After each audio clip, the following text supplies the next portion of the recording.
दोस्तों, क्या महाराष्ट्र के निकाय चुनावों में बीजेपी अकेले लड़ने की तैयारी कर चुकी है? क्या एकनाथ शिंदे और अजीत पवार महाराष्ट्र के दोनों डिप्टी सीएम को यह अंदाजा लग गया है कि निकाय चुनावों में अब उन्हें अकेले ही लड़ना पड़ेगा? क्या इस बार की सिचुएशन पूरी तरीके से बदलने वाली है? क्योंकि लोकसभा चुनाव और विधानसभा चुनाव में बीजेपी के साथ ये दोनों ही दल लड़े थे, लेकिन महाराष्ट्र में होने वाले निकाय चुनावों में क्या पूरी तस्वीर बदलने जा रही है? क्या बीजेपी इस बार अपने सहयोगियों को साथ लेकर नहीं लड़ेगी? बहुत बड़ी और बहुत ही जबरदस्त तरीके से इस बात को लेकर के महाराष्ट्र की सियासत में हलचल बढ़ी हुई है, क्योंकि एकनाथ शिंदे जब से अमित शाह के साथ उनकी मुलाकात हुई है, उसके बाद बहुत सारी खबरें आ रही है। डिटेल से आपको इस वीडियो में बताएंगे। नमस्कार दोस्तों, मेरा नाम है मनीष कुमार सिंह और आप देख रहे हैं 4PM महाराष्ट्र। दोस्तों, लगातार लोकसभा चुनाव विधानसभा चुनावों के बाद से ये अटकलें लगाई जा रही थी कि बीजेपी निकाय चुनावों में या महाराष्ट्र के जो बाकी के लोकल बॉडी के चुनाव हैं, क्या उनमें अकेले लड़ने जा रही है? और बीजेपी अकेले क्यों लड़ने जा रही है? सबसे बड़ी बात तो ये है कि अगर ऐसा होता है तो क्यों बीजेपी ये सोचने पे विचार कर रही है कि इस बार निकाय चुनाव में अकेले लड़ा जाए। अब देखिए दोस्तों, इसके लिए थोड़ा सा हमें पीछे जाना पड़ेगा। अगर आपको याद हो तो जब साल 2018-17 के करीब मैं बात कर रहा हूं, 17 के करीब में, जब उस समय, क्योंकि अभी तो पिछले 3 साढ़े 3 साल से चुनाव हो जाने चाहिए थे पर पेंडिंग है, तो काफी समय पहले चुनाव हुए थे महाराष्ट्र में। उसके बाद 3 साढ़े 3 साल पहले ही ये चुनाव हो जाने चाहिए थे, लेकिन ये चुनाव नहीं हुए और पेंडिंग पड़े हुए हैं लगातार। ये तो सुप्रीम कोर्ट ने ऑर्डर दिया कि 4 महीने के भीतर भीतर ये जितने भी चुनाव हैं, निकाय चुनाव, इन सबको करवाइए। अब इसकी तैयारी जो है वो शुरू कर दी गई। और आपको याद होगा कि जब बीजेपी और उद्धव ठाकरे, ये दोनों की पार्टियां, यानी बीजेपी और उद्धव ठाकरे की शिवसेना, जो उस समय विभाजित नहीं थी, इन दोनों ने जब निकाय चुनाव, बीएमसी चुनाव लड़ा था, तो उस दौरान उद्धव ठाकरे से मात्र 2 सीटें ही कम बीजेपी के पास आई थी। लेकिन उस समय काफी कुछ भीतर भीतर खेल हुआ और हालांकि बाद में उद्धव ठाकरे के पास ही जो बीएमसी का जो पद होता है वो गया। लेकिन शायद उस समय बीजेपी ने ये सोचा कि अगर अभी ये अगर उद्धव ठाकरे को दे देते हैं तो आगे चलकर जो विधानसभा चुनाव होने वाले हैं उसमें फिर अपनी दावेदारी की जा सकती है। लेकिन आपने देखा कि 2019 में फिर क्या हुआ।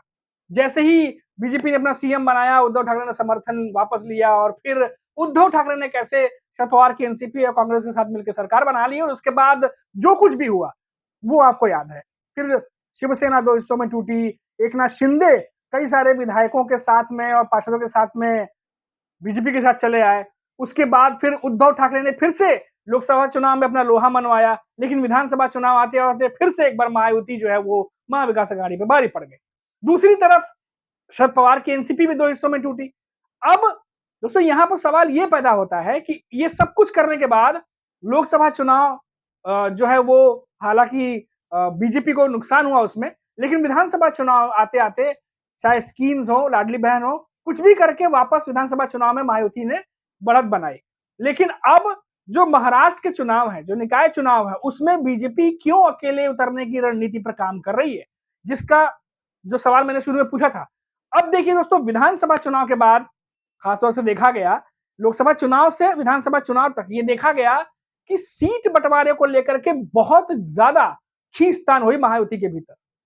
और कई बार तो इतना लेट डिसीजन आया कि उम्मीदवारों को मौका तक नहीं मिला कैंपेन करने का। ये शिकायतें भी आई थी लोकसभा चुनाव के बाद। और विधानसभा चुनाव में भी देखा गया कि महायुति में फिर से सीट बंटवारे को लेकर जबरदस्त तरीके से माथापच्ची हुई। चलिए, सीट बंटवारे के तमाम किस्सों को अगर हम छोड़ भी दें तो भी आप देखिए कि चुनाव होने के बाद भी पदों को लेकर के, या फिर अगर आप बात करिए मंत्री पदों को लेकर के, कैसे जो है वहां भी माथापच्ची हुई थी। अब ऐसे में क्या इस रणनीति पर काम हो रहा है कि सब जो है वो अपने अपने हिसाब से अपने अपने सीटों पर लड़े अलग अलग हो करके, और उसके बाद जीतने के बाद जो है वो क्या होगा, क्या कैसे प्लान बनेगा, उस पर काम होगा। अब दोस्तों, एक खबर, हालांकि ये कंफर्म नहीं है, पर मैं खबर अभी, क्योंकि आपको ये तमाम जानकारी दे रहा हूं, इसीलिए आपको बता दूं कि एक खबर और आई हुई है। खबर ये है कि महाराष्ट्र के डिप्टी सीएम एकनाथ शिंदे, देश के गृह मंत्री अमित शाह से उनकी मुलाकात हुई है।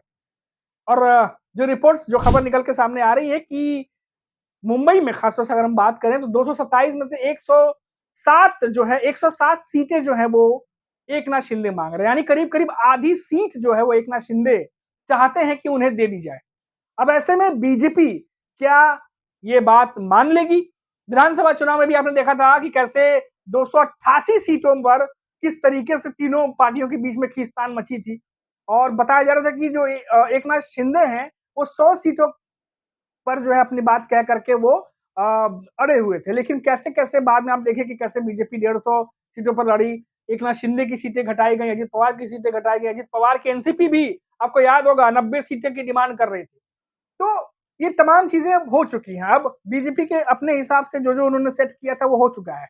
अब यहाँ पर बीजेपी की रणनीति ये है कि फुल फ्लैश उतरा जाए, पूरे ताकत के साथ उतरा जाए और क्योंकि विधानसभा चुनाव के दौरान ही ये खबर आनी शुरू हो गई थी कि बीजेपी इस रणनीति पर काम कर रही है, उनके रणनीतिकार यहाँ तक कि आरएसएस की तरफ से भी ये खबर आई थी कि वो भी यही चाहते हैं कि बीजेपी निकाय चुनाव में अकेले उतरे। अब ये तमाम चीजों को देखते हुए क्योंकि देवेंद्र फडणवीस का एक बयान मुझे याद आ रहा अभी, उन्होंने कहा था कि हम तो वैसे साथ हैं, पर अगर किसी वजह से हमें अलग-अलग लड़ना भी पड़ा तो आपसी सामंजस्य बिठा करके हम लड़ लेंगे। कुछ ऐसी ही मिलती-जुलती बात उन्होंने कही थी। तो वहाँ भी ऐसा लगा कि क्या देवेंद्र फडणवीस भी कहीं न कहीं दूसरा ऑप्शन के बारे में सोच रहे हैं? क्योंकि पार्टी के बड़े-बड़े जो नेता हैं, वो इतनी आसानी से मीडिया में बयान देकर कुछ भी बातें जो हैं वो डिस्क्लोज़ नहीं कर सकते। लेकिन जो खबरें आती हैं मीटिंग्स के बाद, जो सोर्सेज़ की वजह से खबर आती है, उनमें से बहुत सारी बातें सही भी निकलती हैं। इसीलिए अभी ये कहना कि बीजेपी अकेले लड़ेगी या एकनाथ शिंदे अकेले लड़ेंगे, अजित पवार अकेले लड़ेंगे, ये कहना अभी कन्फर्म तो नहीं होगा, लेकिन जो खबरें आ रही हैं, उसके मुताबिक इशारा तो इसी ओर जा रहा है। अभी के लिए इतना ही, आप देखते रहिए 4 पीएम महाराष्ट्र, क्योंकि हमारी नज़र लगातार महाराष्ट्र की सियासत में बनी हुई है और जैसे ही बड़ी खबर आएगी, जैसे ही कोई ऐसी खबर आएगी जिसको आपको जानना चाहिए, हम आपके पास लेकर के आएँगे। चैनल को सब्सक्राइब कर दीजिए। नमस्कार।